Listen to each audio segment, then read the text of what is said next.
Testing, testing. Now it's on, I think. Great.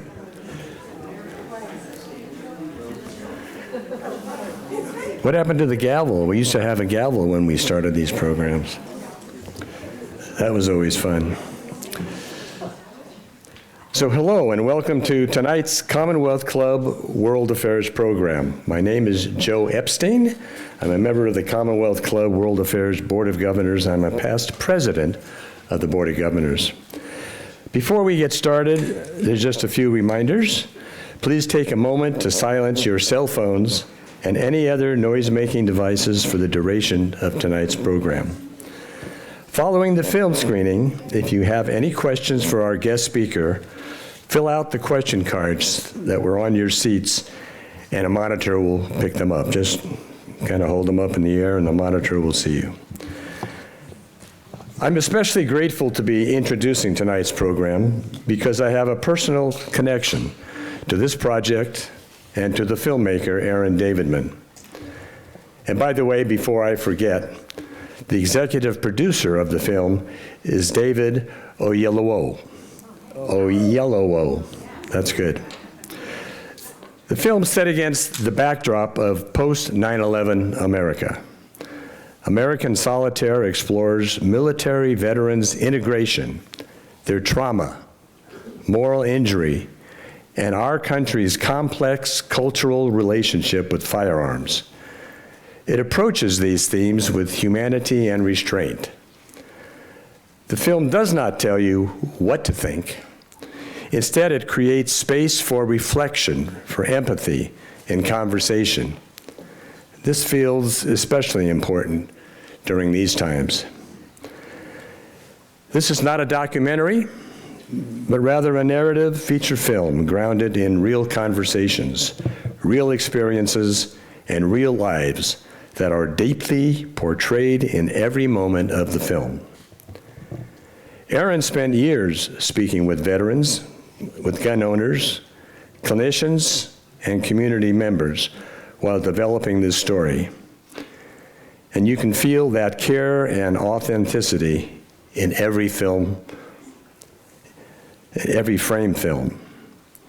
After the screening, we'll be joined for a conversation by the film's writer and director, Aaron Davidman, and Dr. Dean Winslow, a military veteran and a physician at Stanford Medicine. And now, please sit back, and I hope you can enjoy American Solitaire.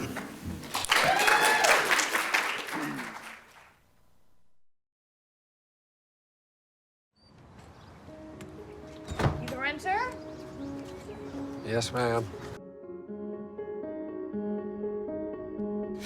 Oh, you even. When do you go back? Tuesday. Wish I was going with you. You didn't get enough? Ah, come on. Never. Do you have a firearm in your possession? I do.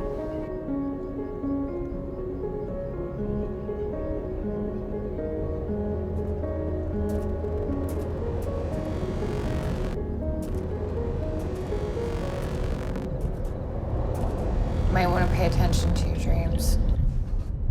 You could learn something if you pay attention.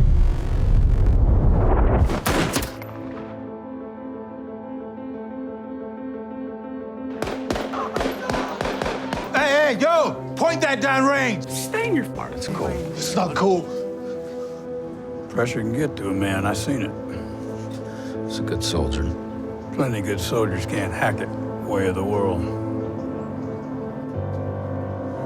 What are you doing with that? I need it for protection.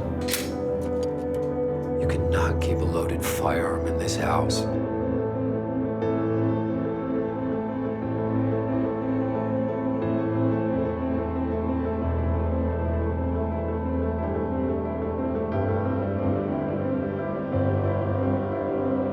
I miss you, kiddo. I better go.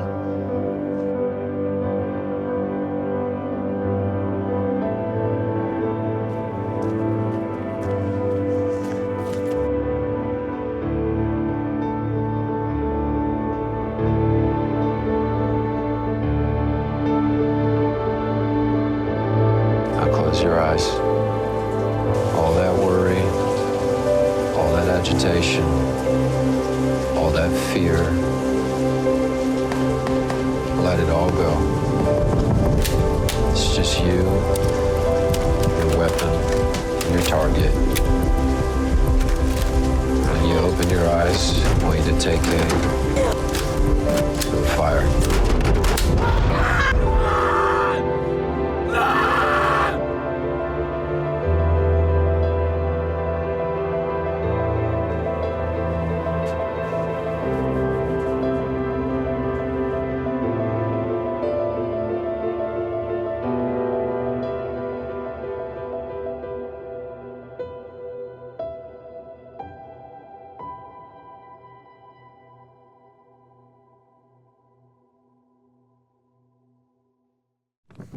So now, Aaron, I'd like to invite Aaron Davidman, the writer and the director of American Solitaire, and Dr. Dean Winslow, professor of medicine and pediatrics and a senior fellow at the Center for International Security and Cooperation at Stanford University. Please come up to the stage. Dr. Winslow will be moderating tonight's Q&A with Aaron Davidman.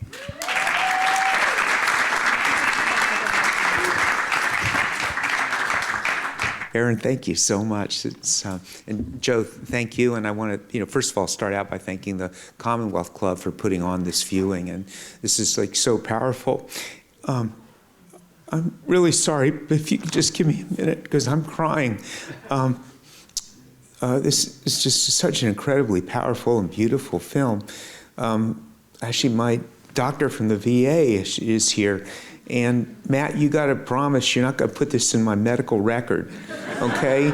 But yeah, but I would have been, I'm sure one of those 22 veterans every day that would have killed themselves with a firearm if I'd had one. That's one reason I've never wanted to have a gun in my house.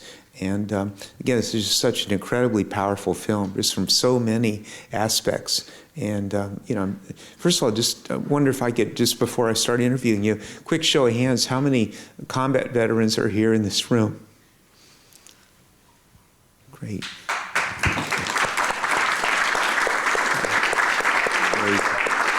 And thank all of you, and I'm sure all of you can kind of relate to, different aspects of this film. So, first of all, Aaron, we're just going to start out, with some prepared questions, that I have here. So, you've said this film is meant to disarm people emotionally before they become defensive. What personal moment or question first pushed you to tell the story in this way? I'm interested in the way our incredibly polarized culture creates a divide on an emotional level that allows us to be so armored up that we lose touch with each other. And so art has the potential to disarm that shell so we can maybe have a different kind of conversation.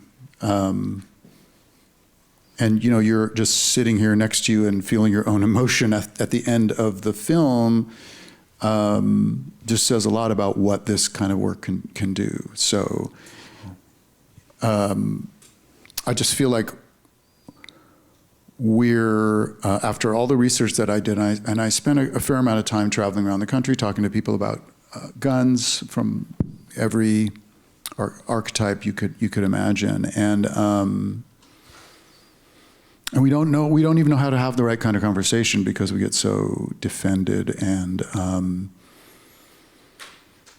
it becomes like a team sport and which team are you on? And we don't even get down under it. And so I really wanted to try to follow the journey of a veteran to kind of go beneath the usual, lines around this issue and see if we can talk about something different. That's really great. And just, again, just a little of my own background, I was like so fixated on science, but I did take a lot of humanities and English literature classes. And one of the things that I remember hearing, and you brought this out about how art can do things in just such an amazing way.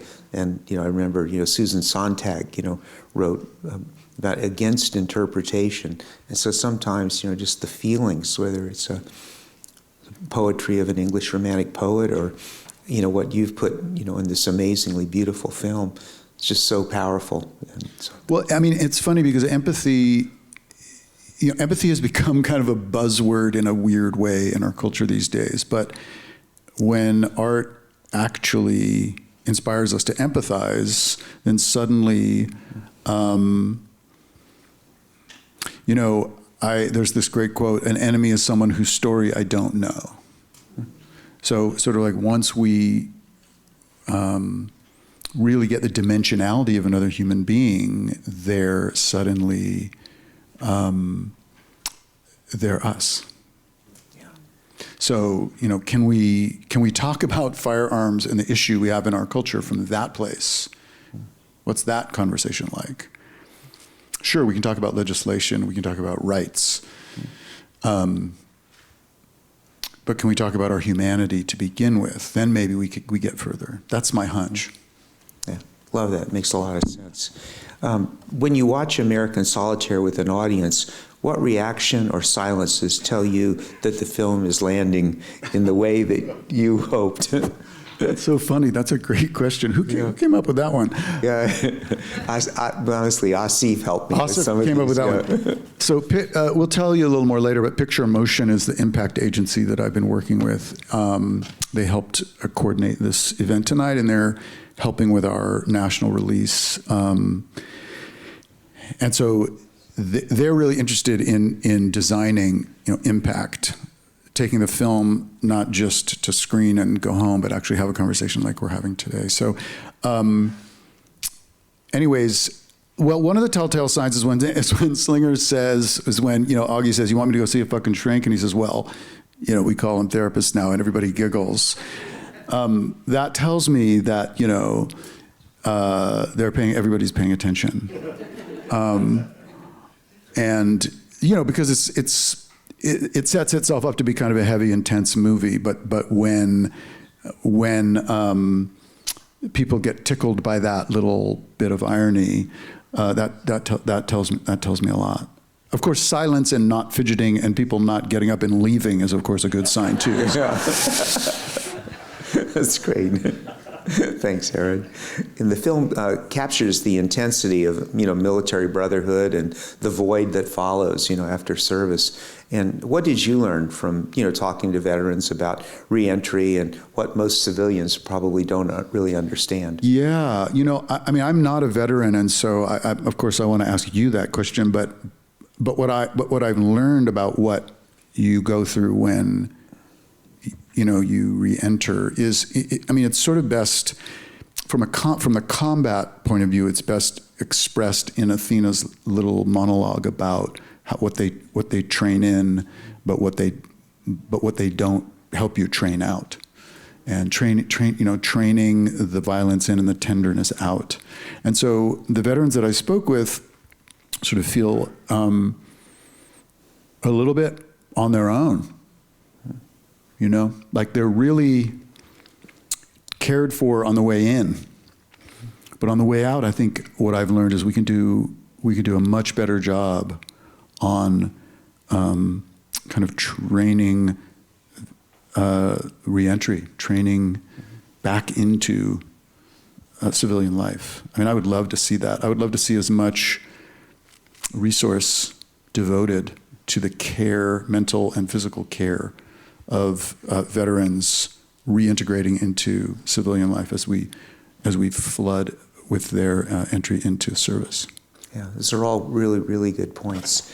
And we got some questions will be arriving here. And again, we were talking actually on our drive up here, from Palo Alto today about how when I grew up in the 50s and early 60s in a little neighborhood that we lived in Walnut Creek, 12 houses, and 10 of the dads, had served in World War II. It was just a common experience. And just, I think our generation of veterans, that, there's very few people that, we can talk to, about that, can share those experiences. So I think, having some formal, programs to help integrate, would be very helpful. Right, and to teach us who don't know anything about it. Yeah. Yeah. Oh, that's great.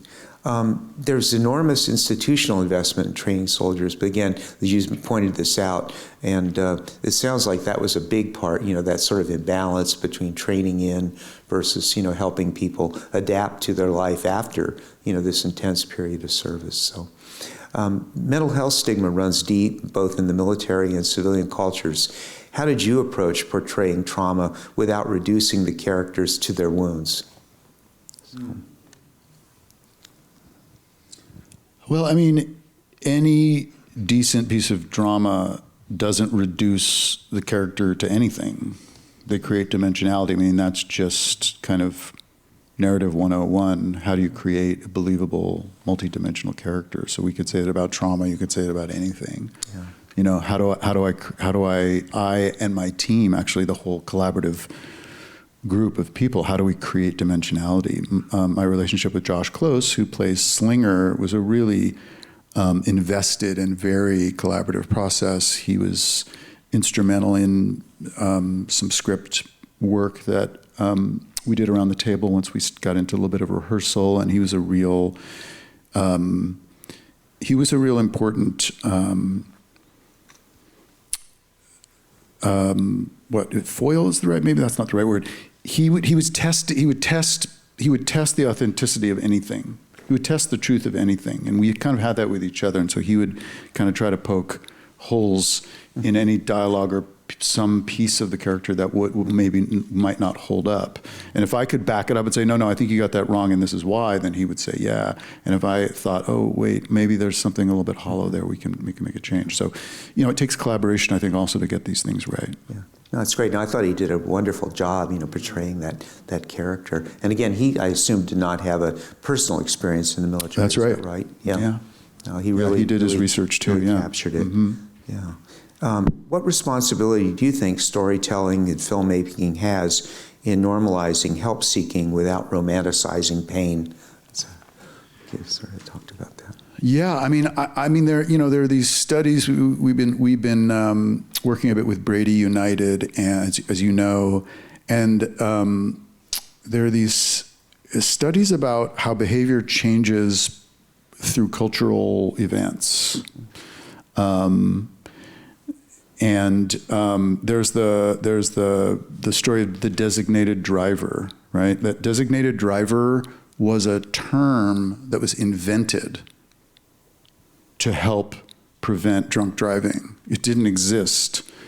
And they started flooding, I don't remember, I think it was in the 80s, right? Mm-hmm. Yeah. And they started all these commercials and advertising and flooding this whole idea of a designated driver into the culture through, different mediums.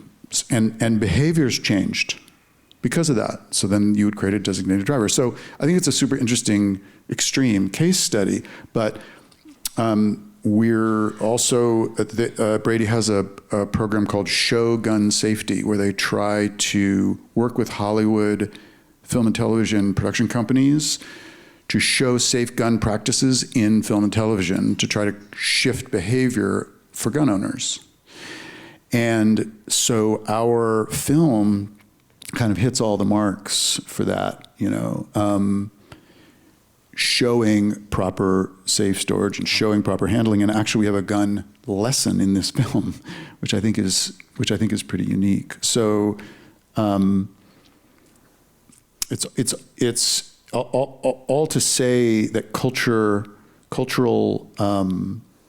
events like this have the potential to create awareness and shift behavior. If we one movie isn't going to do it, but once it starts showing up in many and in television and in commercials, then it begins. In social media, I think we begin to see behavioral change. Yeah. Yeah. Thank you. No, and I just want to say that I think we need behavioral change before we get policy change. It's a slow process. But when I got to meet Steve Kerr recently at Coach Kerr at an event, another gun-related film event, and we were talking about it, and he said he believes that we will get to legislative change, but it takes time, and that cultural change precedes it. And so it's films like this and other films and cultural events that begin to, that where we have a shot, so to speak, at changing attitudes and behaviors. Yeah. That's a really good point. If you don't mind, I was just going to kind of chime in from my own perspective that I think that analogy that you just brought up about the sort of the attitudes and culture around drunk driving, back that really wasn't a thing, up until the 1970s certainly, and how that really changes before even a lot of the legislation. I think a lot of the same sort of analogy can be placed on, safe storage of guns and things like that. Yeah. So I remember, again, just joking a little bit, I did my infectious disease training down in New Orleans in the 70s, and they actually had like a drive-through, tequila bars, yeah, and so you could like drink your Hurricane in your car. Texan, very Texan. Slow you down. Yeah. So, so it's great. Okay, super. Yeah, good. And then I'll get to these in just a second. So again, yeah, so I think we really covered this already, but you talked about guns being a crucial character in the film, and I guess the question is why did you choose firearms as a touchstone rather than as a backdrop in this particular film that you made? I'm not sure what the difference between a touchstone and a backdrop is necessarily, but I don't know if I can answer that question. I can just say that the reason that I wanted to get into this topic again, sort of which I said at the beginning, which is just that I feel like we don't take the time to talk about it properly. We don't disarm the conversation so that we can actually get down to something a little bit different. And so that's what we're trying to do. Yeah. Yeah. Okay, Yeah. Then veterans are often, the most trained, incredible voices on firearms. And how do you see their moral authority translating into conversations about gun safety without turning into, political shouting matches? Yeah, I mean, the scene that I wrote with in the gun range, where you've got the two pros on one end of the gun range and these two guys that just come from Walmart, with their AR-15 down on the other end, and it's a scene. I love the scene so much because it's just it's a visual of the issue in our culture. I interviewed the veteran who was the seed of this character Slinger, who I created, but the seed was this vet that I spoke with in Tennessee, Army captain, 10-year service, many tours to Iraq. He had this whole rant about how the AR-15 fad was this crazy marketing ploy to get guys to pretend like they're in the Army, and he said, if you want to fire one of those weapons, join the Army. I did. That was sort of his deal. Yeah. And so I just thought, that guy is the guy who really inspired me to create Slinger and to really follow his journey, because I feel like, when he tells the story, which he does in the film here, of what the protocols you have to go through in basic training with your weapon before you even get one round of ammunition, it just says so much about the respect and reverence that trained military servicemen and women treat their firearms. Is just remarkable to me. And if that's the gold standard, it just seems crazy to me that there is any other in civilian life. And so I really wanted to set that apart and sort of empower the professionals to teach us what's the right way. Yeah, that's a really, really great answer. And just again, I know we're running over time, but just thought since this is so intense, I thought though I'd share a funny story about my own first official time, firing a live weapon on a gunnery range. And this was in Gulfport, Louisiana in 1981. I was a brand new commissioned Air Force flight surgeon. I didn't grow up with guns, and certainly I'd never shot a pistol before, but I was told to report, to the gunnery range. And so it was myself and 5 other pilots and about another half a dozen F-4 backseaters. And, we were all, issued our 38s by the combat arms instructors and, again, briefed on range safety. And, of course, for most of them, they'd shot many times before. And this was an annual event back in the 80s for at least active air crew members. And I remember being issued the 40 rounds to practice with, and I did pretty well, in terms of, the grouping on the target. And then we retrieved our targets, and again, no safety on a 38 pistol, but we carefully pointed the weapons downrange at the command of the instructor. And then we were issued the 40 rounds to actually qualify with. So again, we shot Weaver ready position, which they talked about in this, over the barrier, around the barrier, and then after the shooting stopped, the instructor says, "Okay, gentlemen, point your weapons downrange, retrieve your targets, hand them to me to score." So I handed my target to the instructor, and again, he was this grizzled old combat arms instructor, but she'd been a World War II veteran, and he counted the holes in my target, and he shakes his head. And then he counts them a second time, and he shakes his head again, and he counts them a third time, and he says, "Captain Winslow, you've got 43 holes in your target." And so, and you only needed, I think, like 30 anywhere in the target to qualify. And so my buddies knew that I'd never shot a gun, a pistol before, so they were shooting at my target to help me out. But the funny part was that I had 20 holes in the center of mass, the circular part of it, so I qualified as an expert. And to this day, I don't know if that medal or that ribbon on my uniform was really truly earned or not. I'm going to consider you an expert, Dr. Winslow. Okay. All right. And okay, there's a scene with Slinger and Emmett where, again, we talked about proper firearming things. So again, I think that scene was actually really very appropriate, and you'd already touched on that.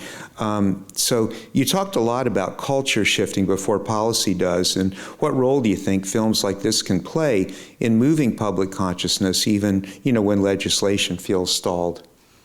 Yeah, like I said, I think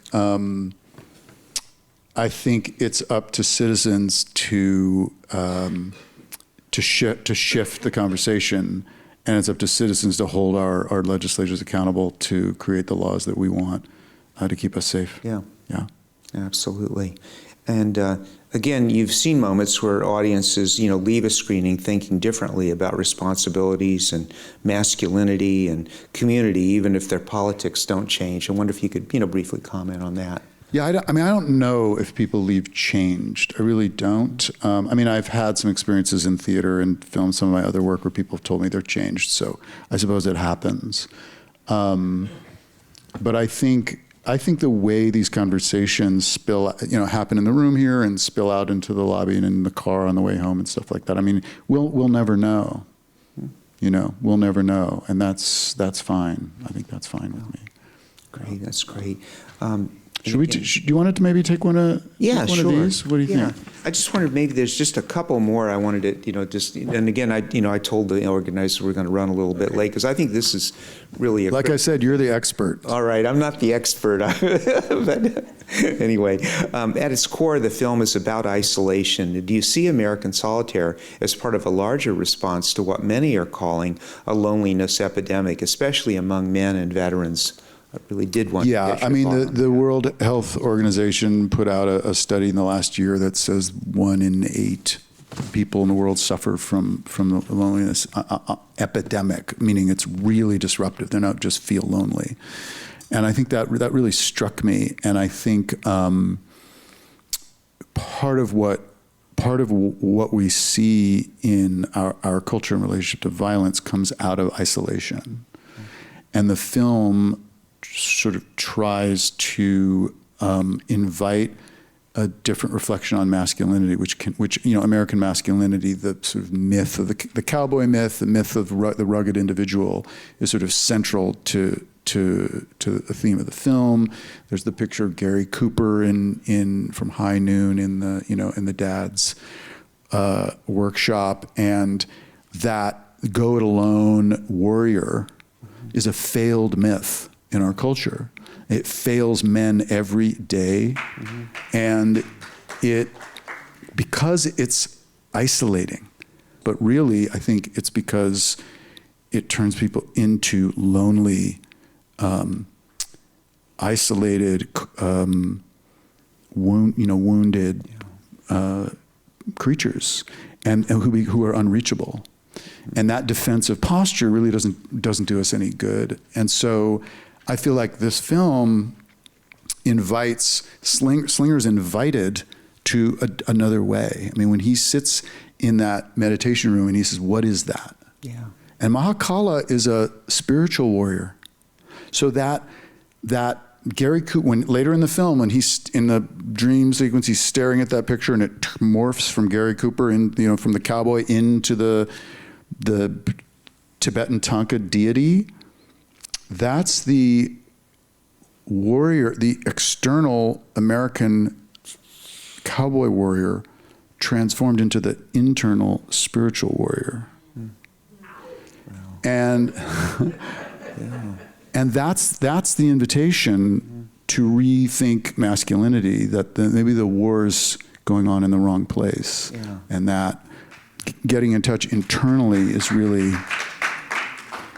what we're looking at. And that's how we heal trauma, and that's how we bridge the divide around violence. That's the kind of thing that we need to see in Minneapolis today. Yeah. Absolutely. Well said. My goodness.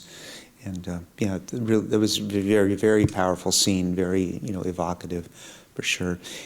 If there's, again, one conversation you hope audiences continue to have after they leave this room tonight, what would that be? How can we help Aaron get this film around the world? Okay. That's really... All right. That's good. So I just want you just preempted my last written question. Independent cinemas, independent cinema is a challenge, getting it out there. So I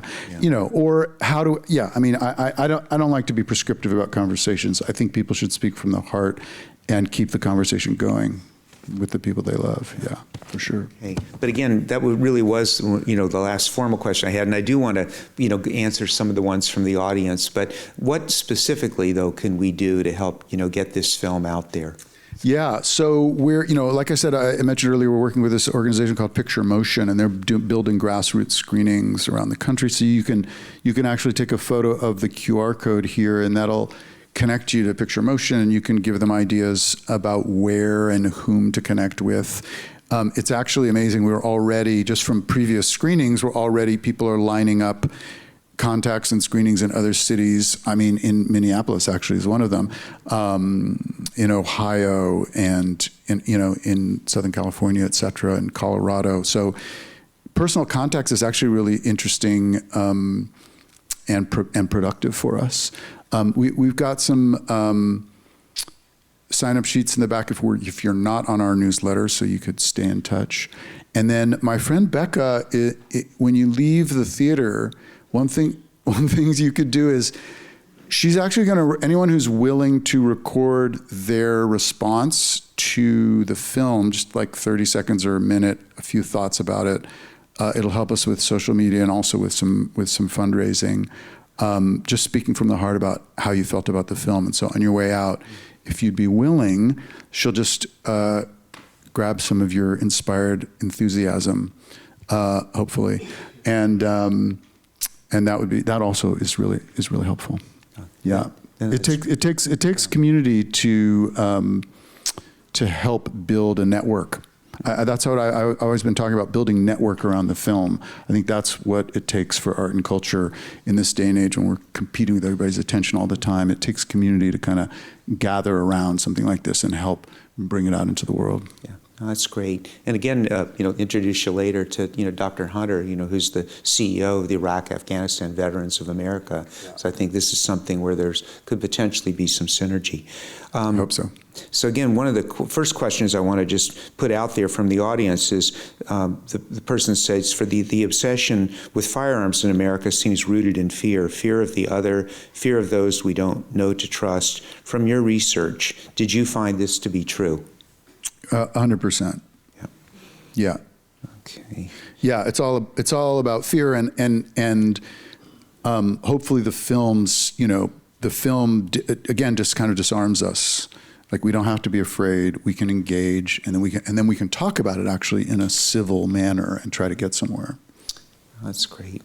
Next question was, can you talk about some of the challenging aspects of making this film? And after completing the film, was there anything that surprised you or changed your outlook from the beginning of the project when you first initiated it? Yeah, I mean, that's a whole evening of conversations probably, but it's like my executive producer, Lisa Bruce, who became a mentor, said to me, it's impossible to raise the money, it's impossible to cast it, it's impossible to find the locations, it's impossible to shoot it, it's impossible to edit it, and now it's impossible to distribute it. Like, the whole thing is impossible. Yeah. And yet here we are, seeing the film and engaging with it. So somehow it is possible. And I would just say that I learned to just stay with it. It's been one of the biggest teachers of my life, working on this project, for sure. That's great. Just two more questions. First of all, tell us more about the relationship between Slinger and his father, and again, the powerful anger and grief scene in the truck. Yeah, it felt really important to me that I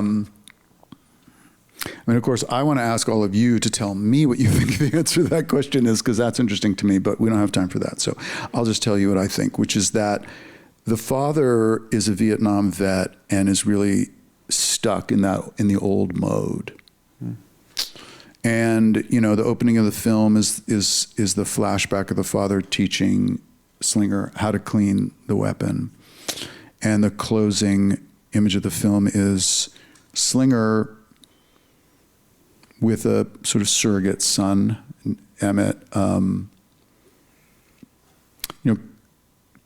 having transformed a weapon into a garden tool and planting, creating something, making something creative. So I feel like the father-son is where we pass violence generation to generation. It's from father to son around firearms. That's sort of the anchor, and that's the opening image, and that's the closing image, is to disrupt that transference.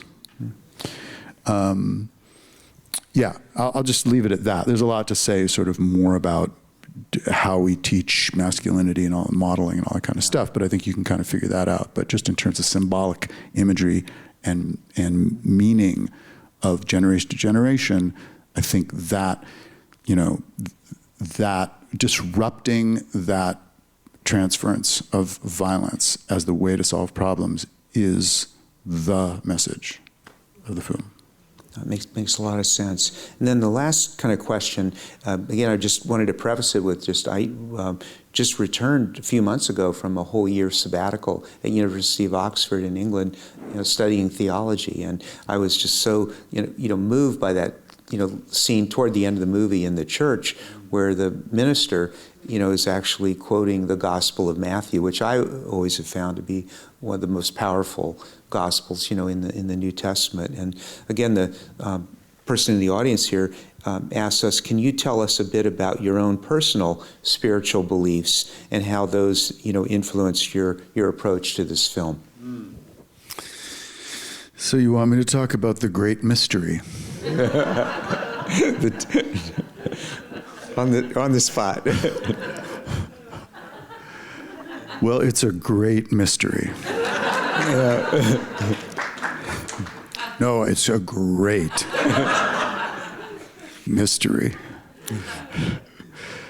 I mean, I think I think, again, in the effort to try to disarm our fear and our protective armor,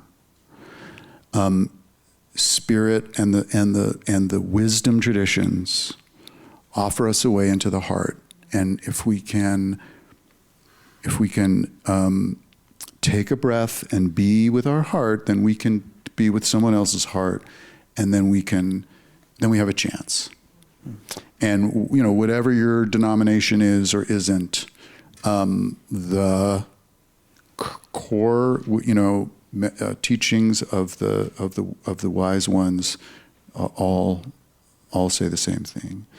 And it's not to just become a pure universalist and not a particularist, because I also think there are very specific teachings and wisdom to be shared in each tradition.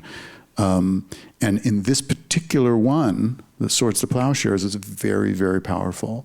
And I think this isn't about necessarily my spiritual tradition, but the whole God and guns business is really kind of maddening. And so in a way, it's to have the theology of the Swords to Plowshares in there is to challenge that narrative and to sort of say, if you're really following Jesus and you're really following love, then this is how the movie ends. Yeah. Yeah. No, it's absolutely beautiful. Great. Anyway. Dr. Dean Winslow and Aaron Davidman, thank you very much for a very informative and stimulating Q&A. This is the second time that I've seen the movie. I've learned a lot more. I've gained a better understanding of what you've been trying to accomplish. And on that note, I would like to encourage everyone to ask family and friends to watch this movie. We need to move the needle forward on this issue. Thank you very much for attending tonight's program. Bye-bye.